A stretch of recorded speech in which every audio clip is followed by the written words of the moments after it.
நீங்க வெளிநாட்டுல வேலை பார்க்குறீங்களா? கான்ட்ராக்ட் பேசிஸ்ல தான் உங்களுக்கு சேலரி குடுக்குறாங்களா? ஆனா சேலரி ஸ்லிப் இல்லையா? பரவால்ல. உங்க குடும்பத்த நீங்க பாதுகாக்கணும் அப்படின்னு நீங்க நெனச்சீங்கன்னா, இந்த வீடியோ உங்களுக்கு தான். ஒரு டெர்ம் இன்சூரன்ஸ் பாலிசி எடுத்துட்டீங்களான்னு செக் பண்ணிக்கோங்க. சின்ன வயசுலயே நீங்க டெர்ம் இன்சூரன்ஸ் பாலிசி எடுத்தா தான், நீங்க கட்டுற வருஷம் அந்த கட்டக்கூடிய அந்த தவணை தொகை வந்து கம்மியா இருக்கும். வயசு ஏற ஏற தவணை தொகையும் அதிகமா கட்ட வேண்டியது இருக்கும். நேத்து ஒருத்தவங்களுக்கு கொட்டேஷன் குடுத்தேன். 53 வயசு அவங்களுக்கு. வருஷத்துக்கு அவங்க ரூ. 38,000 கட்ட வேண்டியது இருக்கு. இன்னைக்கு ஒருத்தவங்களுக்கு குடுத்தேன். அவங்களுக்கு 39 வயசு. வெறும் ரூ. 13,000 தான். இப்ப நீங்களே டிசைட் பண்ணிக்கோங்க. எந்த வயசுல டெர்ம் இன்சூரன்ஸ் எடுக்கணும் அப்படின்னு. இதுல 2 வகை இருக்கு.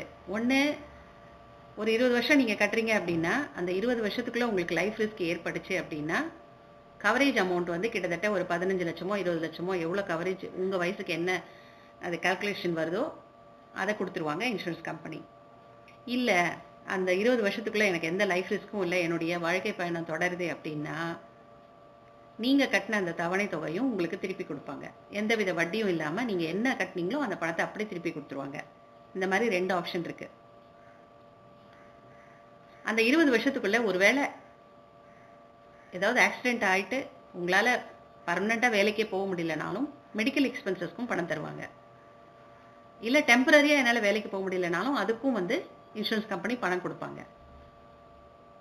இந்த மாரி நெறைய பெனிஃபிட்ஸ் இருக்கு. ஸோ இந்த டெர்ம் இன்சூரன்ஸ் பத்தி நல்லா டீட்டெயிலா தெரிஞ்சுக்கிட்டு, டெர்ம் இன்சூரன்ஸ் எடுத்துருங்க. இந்த வீடியோவ ஃப்ரெண்ட்ஸ் அண்ட் ஃபேமிலிக்கு ஷேர் பண்ணிடுங்க.